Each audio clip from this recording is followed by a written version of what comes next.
bayan sa endorsement, pati ni Robin Padilla. Ito yung mga strategy, mga kababayan, na divide and conquer. Di ba? Ang objective po, kasi dati naman silang magkakaalyado. Ang objective nila, mga kababayan, is to save Sara Duterte. Kaya ini-invade, mga kababayan, ng PDP laban president mismo. Guradong under instruction ito, mga kababayan, galing kay nung pumunta si Robin Padilla doon sa Dahig. Party ito siguro sa ibinulong sa kanya ni Digong. Kailangan na niya mabawi natin yung mga dating kaalyado natin na umalis sa atin tulad ni Tolentino. Ito naman po yung bago naming product na binibenta online. iGlow Serum, whitening po siya. Tingnan ninyo yung epekto sa aking anak na architect before and now. Yung mga inquiries po ninyo, dumiretso na lang kayo sa kanyang Facebook account, Riz Maravillas. Hello po mga kababayan, joke time muna po tayo before natin pag-usapan yung mga seryosong kwento. Padala po ito ni Rodolfo Badillo Sudaria ng La Union City. Union City pala, California. Taga-ibang bansa. Kala ko La Union. Union City, California. OFW pala to. So, kwento ito mga kababayan ng isang driver. Yung anak papunta sa kanyang tatay. So, nagdadrive siya. Habang nagmamaniho po, nalampasan niya yung left turn na kalsada papunta sa bahay ng kanyang tatay. Kaya ang ginawa niya po, dumiretso na lang siya sa susunod na kalsada. Kaso wala pong walang left turn doon. Pero nag-left turn pa rin siya. Kahit na illegal po ang mag-left turn doon, bawal. Nakita siya ngayon ng pulis. Kaya pinahinto siya. Tanong ng pulis sa kanya, hindi mo ba niya nakita na bawal dito? Walang left turn. Kaya inuli po siya ng pulis. Sabi ng lalaki, ng anak, nakita ko po sir. Nakita mo pala niya na bawal dito yung left turn. Bakit dumiretso ka pa? Sir, kasi di ko nakita po na nandyan pala kayo.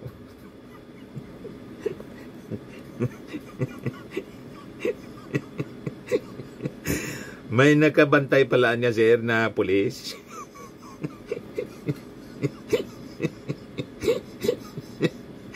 Kaya dumiretso pala siya. Hindi niya nakita. Nakita niya yung no left turn. Ang hindi niya nakita, may nakabantay na pulis.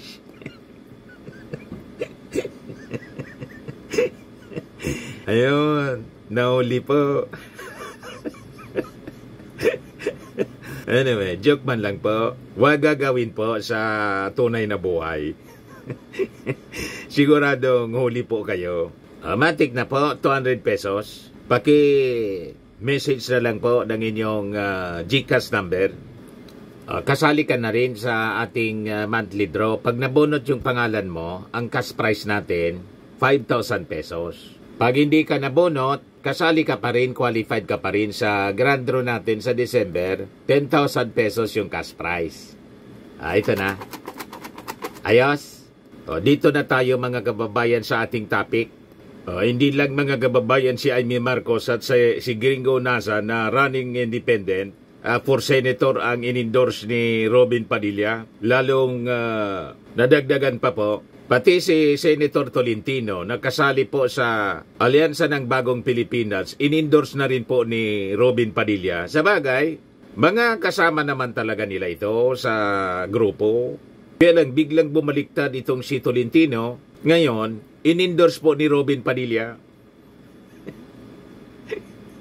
Lalo nitong magagalit yung mga PDP members na kulelat po sa survey. Sabi ko sa inyo, ang politika po, kanya-kanyang interes yan. Kahit magkakapartido po sa Senado, sa totoo lang, magkakalaban sila. O ngayon, ano niya Mr. Maravillas? Ang basa mo sa mga endorsement ni Robin Padilla sa ni Sara Duterte. Si Sara Duterte, in-endorse po si Amy Marcos. Tapos si Camille Villar. Hindi na tayo nagtaka, mga kababayan sa endorsement. Pati ni Robin Padilla. Ito yung mga strategy, mga kababayan, na divide and conquer. Di ba? Ang objective po, kasi dati naman silang magkakaalyado. Ang objective nila, mga kababayan, is to save Sara Duterte. Kaya ini-invade mga kababayan ng PDP laban president mismo. Guradong under instruction ito, mga kababayan, galing kay nung pumunta si Robin Padilla doon sa Dahig. Party ito siguro sa ibinulong sa kanya ni Digong. Kailangan na niya mabawi natin yung mga dating kaalyado natin na umalis sa atin tulad ni Tolentino. Di ba? So ito na ngayon ang ginagawa kasi nakasalang po sa Senado ang impeachment trial laban kay Sara Duterte. Kailangan nila ng numbers para po ma-acquit si Sara. Ganon ang klarado mga kababayan na motibo nito. Kaya pati si Amy Marcos na pinariringgan mga kababayan noon ni Sara Duterte na mangga, pinatulan na rin po. Desperate move. Itong mga ginagawa po nila, yan ang basa natin. Tingin ninyo tama ang aking mga analysis pa? Bigay ko muna sa inyo yung kwento. Ayan Padilla backs Tolentino in new political ad. Senator Robin Hood Padilla has thrown his support behind Senate Majority Leader Francis Tolentino in a recent political advertisement ahead of the 2025 elections. The clip features a voice asking, "Sino ang iboboto mong senador?" To which Padilla replies, "Kasangga nating mga Pilipino, Pilipinong Muslim." Padilla and Tolentino then jointly declare, Tolentino to. Ayan Kaya kahit galit na po yung mga kasama sa Duterte, nag-uusap-usap yan. Yung chance niya ninyo kasing manalo, very slim. Ang pumapasok lang sa latest survey po ng SWS, yan po yung latest 2025 senatorial preferences conducted from April 11 to 15. The survey shows re-electionist Senator Bongo leading with 45% of the vote share. Yan Sunod si Erwin Tulfo. So tinalo na po si Erwin. Lito Lapid, number 3. 4-5, Soto. Tito Sen. With Cayetano, Pia. Number 6, si De La Rosa Bato. 7, Bong Revilla. 7-8. 7-8 din si Ben Tulfo. Number 9, si Binay. Abi Binay. Number 10, si Camille Villar. Number 11, si Ping Lacson. Number 12, si Manny Pacquiao. Wala na po si wala na si Amy Marcos. Yan Ang sumunod, si Willie Revillame, independent. Si Amy Marcos, 12 to 14 siya. Pero nasingita na siya ng ng isa, si Willie Revillame. Kasi may mga patas-patas dito po. Kung number 12 si Manny Pacquiao, 13, 14 na si number 14 na si Amy Marcos.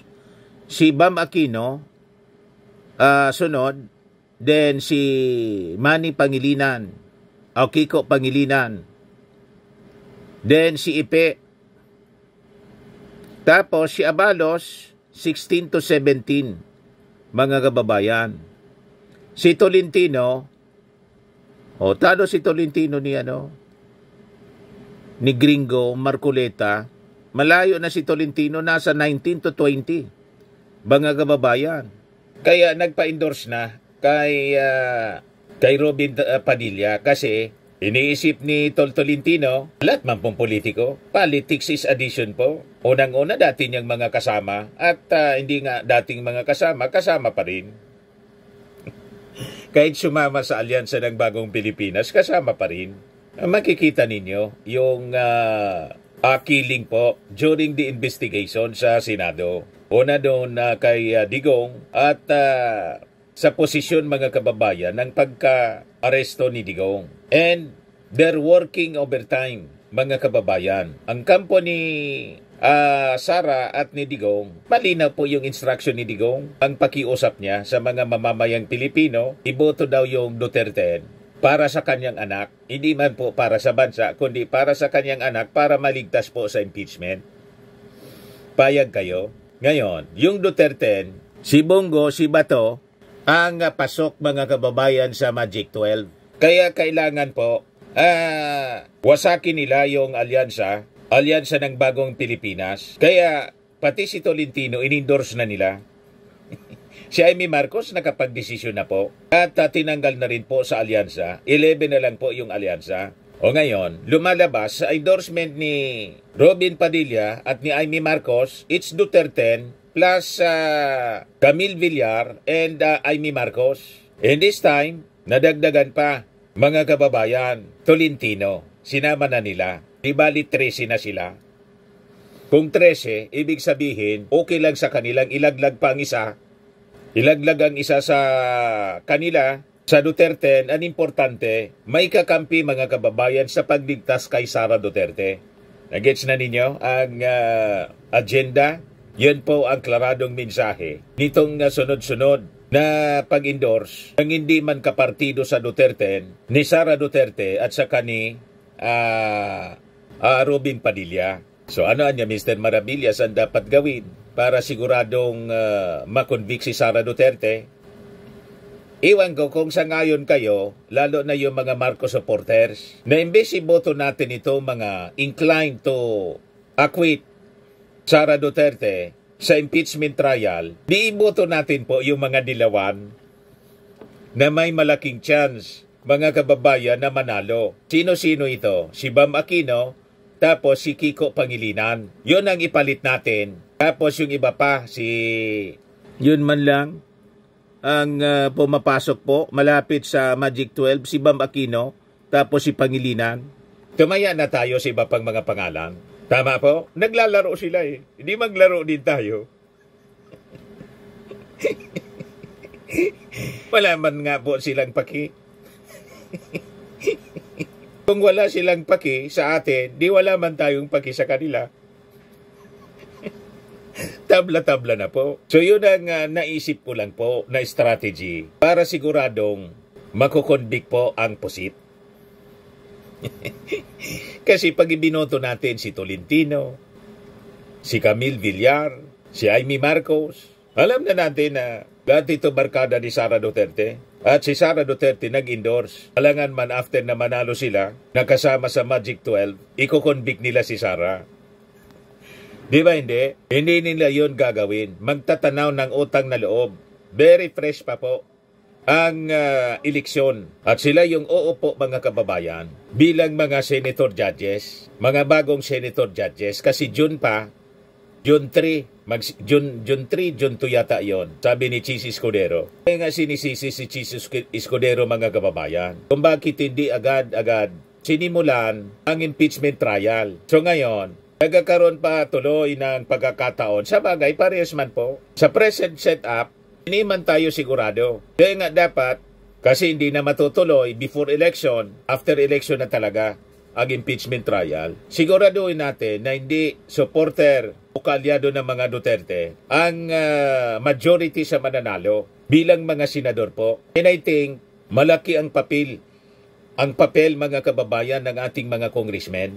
Kasi sabi nga natin, ang mga congressmen na nag-impeach po kay Sara Duterte, 250 ng pumirma, nadagdagan pa, 245 yata. So super majority ng members ng Congress, panindigan na po ninyo. Kailangan gapagin na ninyo sa baba mismo sa grassroots. Siguraduhin ninyo ng mga kalyado ng mga Duterte hindi mananalo sa mga barangay. Hawak ninyo yung mga barangay. So you have the power. Diinan ninyo ang mga barangay na siguraduhin hindi mananalo itong mga kakampi ng kadiliman. Dito tayo sa Team Liwanag. Never na iboboto yung Team Kadiliman. Plus, yung mga kasali sa Team Liwanag na dumidilim na rin po. Kasi pinapakita ngayon nila ang kanilang totoong kulay, kumampi. In-endorse na nga po ng Team Kadiliman. Yung isa, Si Amy Marcos na kapatid mismo ng ating Pangulo, tumalo na po ng diretso. Mas pinili yung dilim kaysa sa liwanag. You see? Pero, buti naman na si Amy Marcos, pang 14. Yan Pang 14. So, kailangang umakyat si Bam Aquino at si Kiko Pangilinan. Yun ang ipalit natin. At least, winnable sila. Nasa winning circle pa rin sila, mga kababayan. At mayroon pang 3 weeks tayo.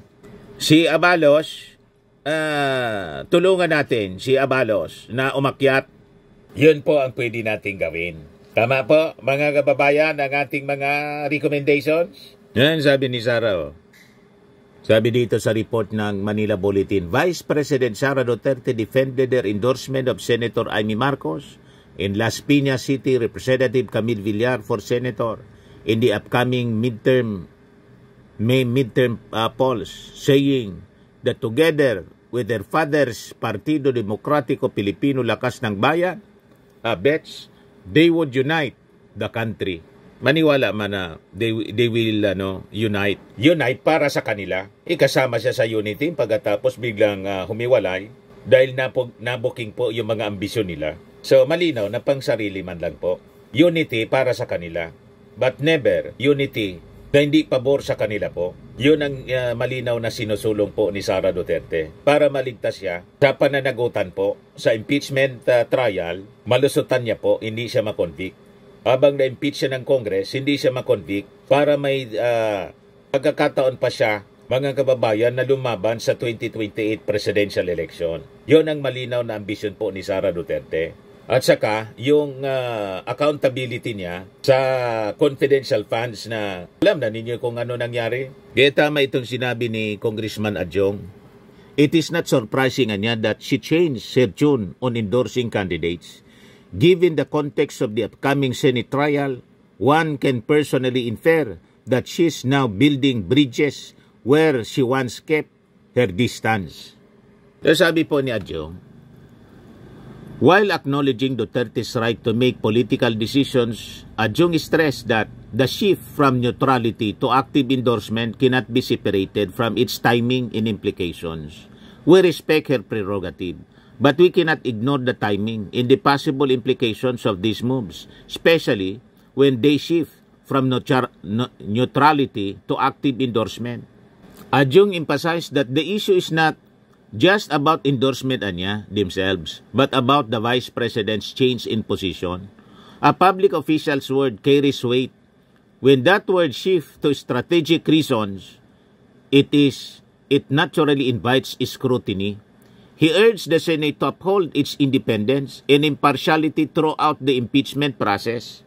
The credibility of our democratic institution, sabi po ni Adjong, is on the line. The Senate must show that it can rise above political tides and deliver a verdict grounded in truth and constitutional duty. The impeachment trial niya now rests with the Senate. Our expectation is fairness, transparency, and fidelity to the rule of law. Sa panahong ganito, ang kailangan natin ay matibay na prinsipyo at hindi ang pakikiayon para sa pansariling interes. Adjong ended by calling on the public to remain vigilant. These are extraordinary times for our democracy. The people deserve leaders who are both accountable and consistent. So, parehas mga kababayan ang basa namin ni Adjong sa endorsement po ni Sara. At pati na rin siyempre dito sa endorsement ni Robin Padilla. Talagang ang objective nila, iligtas si Sara na hindi po makonvict sa Senado. Kaya nga po, kasi naglalaro sila, maglaro na rin po tayo. Sa parte ng Congress, para hindi sila mapahiya sa kanilang posisyon, kailangan diinan nila ang mga barangay all throughout the country. 245 congressmen. Kung bawat isa, ikakampanya ang mga senador na for conviction, malamang hindi mangyari, makapangyari mga kababayan ang kanilang plano na ipanalo ang mga kakampi nila para i-acquit si Sara. So nasa sa inyo yan mga congressmen. You have the power. Because you have great influence sa mga barangay. Direkta kayong may influensya sa mga barangay kaysa sa mga senador. Di ba? Mga kandidato sa pagkasenador. Pag pinabayaan ninyo, matatalo. Malamang yung mga kaalyado ni Sara, ni Digong, ay siyang ang manalo. I-kampanya na lang po ninyo. Huwag na yung alyansa. Lahat ng alyansa. Pili na lang kayo ng outside of the alyansa. Basta, ang posisyon po ay i-convict si Sara para hindi kayo mapaya. Di ba? At ang sigurado po, yung mga within the winning circle po, palapit sa Magic 12, na mga dilawan, na sigurado i-convict si Sara kasi galit sa mga Duterte ang mga dilawan. Tama po yung ating mga analysis? So ganun din mga kababayan yung analysis ni La Union Congressman Paulo Ortega. Hindi na nakakagulat na nagbago ang posisyon ng ating Vice Presidente pagdating sa pag-endorso ng mga kandidato sa Senado. It's clear that endorsement at this point are no longer just about principles or platforms. They are about alliances, about survival. Nasa mga senador na ang bulaan niya. Our role in the House is done. Now it's time for the Senate to deliberate with fairness, dignity, and independence. Wala po, sa ugali pa lang po ni Amy Marcos, wala kang makikita doon na fairness and independence. Doon sa investigasyon pa lang na ginawa niya, sa pag-aresto kay Digong, napakalinaw kung ano ang kanyang, alimbawa manalo siya, kung ano ang kanyang verdict as Senator Judge sa impeachment trial ni Sara. Walang iwanan daw hanggang dulo. So alam na. So, iboboto pa ba natin siya? Alam na natin ang verdict ni Amy Marcos. O ngayon, in-endorse si Tolentino, in-endorse si Camille Villar, alam na natin kung ano ang magiging posisyon nila pagdating ng oras. Tama po, mga kababayan? Iwasan na lang natin sila. Anyway, ang ultimate judge, mga kababayan, tayo mga botante, lalo na ngayong May 12 election. At itong ating programa, mga kababayan, atid sa inyo nitong ating mga sponsors. Fairmax, Firming and Lifting Cream.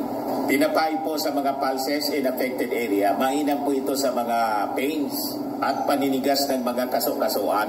Ito sa mukha naman yung application, anti-aging, Automax po siya. Ito ay Glow 60 mga kababayan. Whitening po siya. Made in South Korea. Ito naman po, Ningxia Red Mix Fruit Drink. Gawa po siya sa goji berry. May anti-cancer properties po siya. At sa mga naghanap po ng malinis and spacious fitness gym, pumunta lang po kayo sa aming Colossal Fitness Gym. May Grab ka rental din po kami. At bills payment po sa aming office. At saka sa mga mahilig po sa mga imported bags, manood po kayo sa live selling ni Madam Aileen Rosales sa kanyang Aileen Closet po. Pati mga shoes, ito yung kanya po. Ito yung kanyang page. Kita ninyo, napakagandang mga online selling po siya. Si Madam Aileen Rosales. At cellphone number niya po, 773-798-7816.